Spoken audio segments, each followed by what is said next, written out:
Learning to Love APA Style, a resource for students.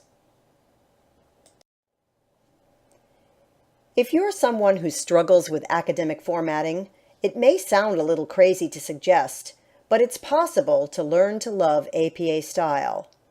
But mastering APA will help make your writing more effective for readers. And who doesn't love a little help?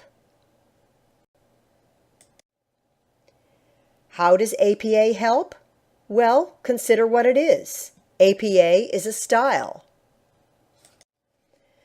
The 6th edition of the APA manual notes that style involves no inherent right or wrong. It's merely a conventional way of presenting information that's designed to ease communication. Think about that for a minute. A conventional way of presenting information that's designed to ease communication. Your program requires that you follow a standard academic style because doing so will make the work you've done clearer to readers. The style ensures they'll be able to find information where they expect it and looking how they expect it.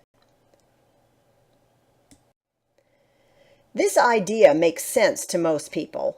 They understand that following a standard helps readers. Then they start actually using APA or any other academic format style and get frustrated by the challenge of getting all the little details correct. They understand that in theory the idea is a good one, but in practice it starts to seem silly and annoying and needlessly time-consuming.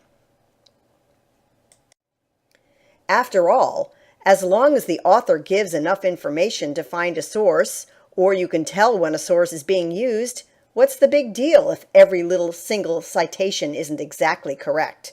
What's the big deal if the margin's off a bit, or if the titles aren't capitalized? They're just little deviations from the standard. So what? The thing is, little deviations from established standards say a lot. Consider these examples. These song lyrics, "I can't get no satisfaction," "ain't no mountain high enough," and "it don't matter to me," have generated millions in music sales on songs that don't sound nearly as catchy if the lyrics were in standard American English. I can't get any satisfaction. There isn't a mountain high enough. It doesn't matter to me. Each of those lines just has one small deviation from the standard, but that one small shift from the standard makes all the difference. The same is true with academic style. What seem like small deviations to you can matter very much in different ways to different readers.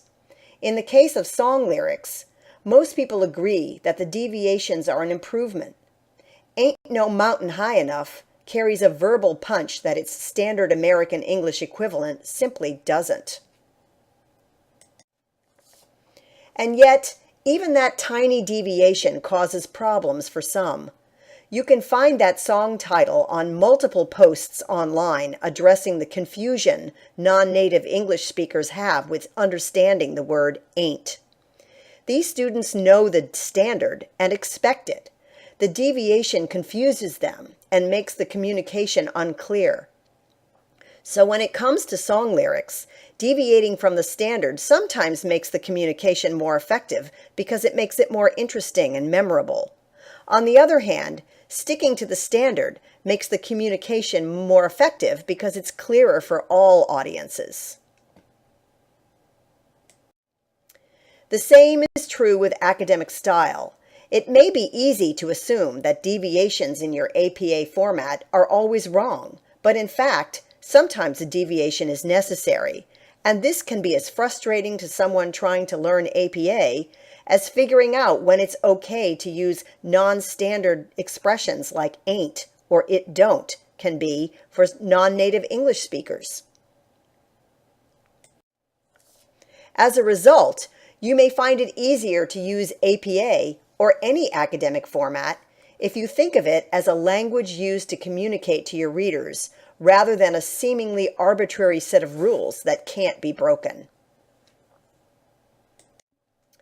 For example, the standard APA method of presenting data in tables and figures will serve your purposes most of the time. When you use a standard or canonical form for your table or figure, readers will know where to look for certain types of information. However, according to the 6th edition of the publication manual, in some situations, one may want to use a format other than the canonical to make a certain point or to stress certain relationships.